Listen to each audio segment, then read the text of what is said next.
नमस्कार दोस्तों, आज समझेंगे कि टैक्स ऑडिट की रिक्वायरमेंट एफ&ओ ट्रांजैक्शन के लिए कब पड़ती है। क्या यहाँ पे अगर मेरा लॉस हुआ तो मुझे टैक्स ऑडिट कराना पड़ेगा। कितनी टर्नओवर पे टैक्स ऑडिट की रिक्वायरमेंट होती है। क्या 1 करोड़ की टर्नओवर पे टैक्स ऑडिट कराना पड़ेगा।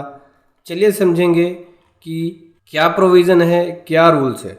उससे पहले बताना चाहूँगा, जो भी भाई बंधु मेरे चैनल पे पहली बार हैं, इस वीडियो को पहली बार देख रहे हैं, जिन्होंने अभी तक सब्सक्राइब नहीं किया, सब्सक्राइब कर लीजिए, साथ ही साथ बेल आइकन पे भी क्लिक कर लीजिए ताकि इस तरह का कंटेंट आपको मिलता रहे।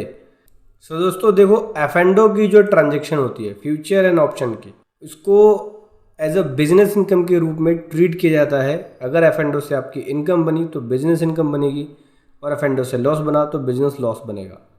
अब ऐसे केस में एफ&ओ के लॉस को आप आगे कैरी फॉरवर्ड कर सकते हो अगर लॉस बनता है तो। इसमें टैक्स ऑडिट की रिक्वायरमेंट भी होती है। चलिए समझेंगे कि टैक्स ऑडिट की रिक्वायरमेंट कब होती है। तो टैक्स ऑडिट का जो प्रोविज़न है सेक्शन 44AB, जो कि टैक्स ऑडिट के लिए बोलता है कि देखो, हर एक पर्सन जो बिजनेस कर रहा है और जिसकी टर्नओवर 10 करोड़ से एक्सीड हो जाती है तो उसको टैक्स ऑडिट कराना पड़ता है। और 1 करोड़ की लिमिट उस केस में है जब उसकी ट्रांजैक्शन कैश में हो रही हो। 95% ट्रांजैक्शन डिजिटली है तो 10 करोड़ की लिमिट अप्लाई होगी, और 95% से कम ट्रांजैक्शन, मान लो 70% ट्रांजैक्शन आपकी कैश में हो रही है, या 20% कैश में हो रही है, या 10% कैश में हो रही है, तो भी आपकी अगर 1 करोड़ क्रॉस हो गई तो उस केस में टैक्स ऑडिट कराना पड़ेगा।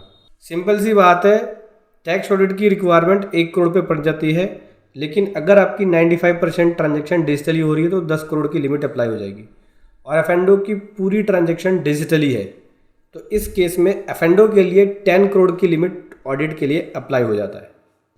एक ऑडिट का प्रोविज़न और है, जब सेक्शन 44AD ऑप्ट करते हैं और अगर आपकी इनकम टैक्सेबल इनकम से एक्सीड हो जाती है और आप 44AD को ऑप्ट आउट कर लेते हैं, बाहर निकलते हैं, उससे बाहर निकल के अपने लॉस को डिक्लेयर करना चाहते हैं, तो उस केस में भी ऑडिट कराना पड़ेगा।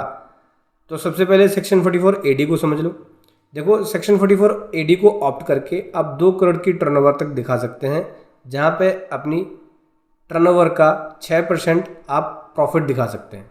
उस केस में आपको बुक्स ऑफ अकाउंट्स को मेंटेन करने की रिक्वायरमेंट नहीं पड़ती, प्रेजम्पटिव टैक्सेशन स्कीम को ले सकते हैं। ठीक है, अगर आपकी टर्नओवर 2 करोड़ रुपीस तक है।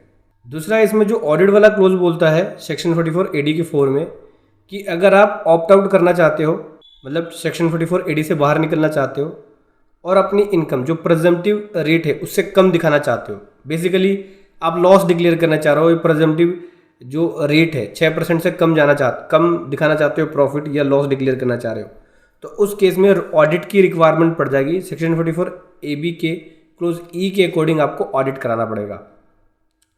ठीक है, समझ गए। तो ऑडिट की रिक्वायरमेंट कब होगी? जब 10 करोड़ से ऊपर की टर्नओवर हो जाए। एफ&ओ की ट्रांजैक्शन कर रहे हो आप, 10 करोड़ से ऊपर की टर्नओवर है तो ऑडिट कराना पड़ेगा। या फिर आप प्रेजम्पटिव टैक्सेशन स्कीम से बाहर हो रहे हो और लॉस डिक्लेयर करना चाहते हो, आपने पहले प्रेजम्पटिव टैक्सेशन स्कीम लिया था, उस केस में ऑडिट कराना पड़ेगा। लेकिन अगर आपने प्रेजम्पटिव टैक्सेशन स्कीम नहीं लिया था और आप लॉस डिक्लेयर करना चाहते हो और आपकी टर्नओवर 10 करोड़ से ज़्यादा नहीं है, तो उस केस में भी ऑडिट नहीं कराना पड़ेगा। एग्जाम्पल के लिए समझो, मिस्टर अनुपम जो है, प्रीवियस ईयर 19-20 के अंदर उन्होंने प्रेजम्पटिव टैक्सेशन स्कीम को ऑप्ट कर लिया और अपनी टर्नओवर का 6% उन्होंने इनकम दिखाया।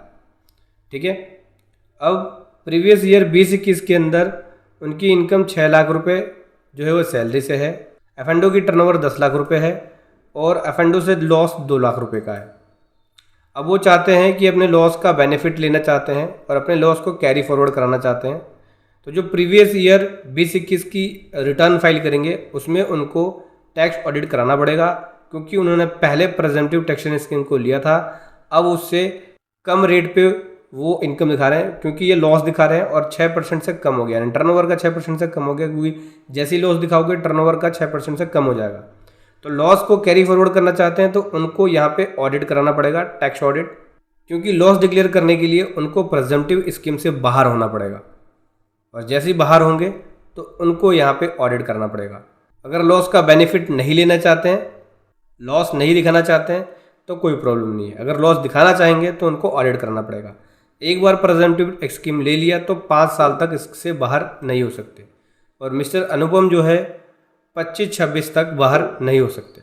तो बहुत ही केयरफुली आपको एफएनडो ट्रांजेक्शन के केस में आईटीआर फाइल करनी पड़ती है, और अगर आपके ऊपर ऑडिट की लायबिलिटी आती है तो ऑडिट कराना पड़ता है। अगर आप चाहें तो हमारी पेड सर्विसेज ले सकते हैं एफएनडो ट्रांजेक्शन की आईटीआर फाइलिंग के लिए और टैक्स ऑडिट के लिए।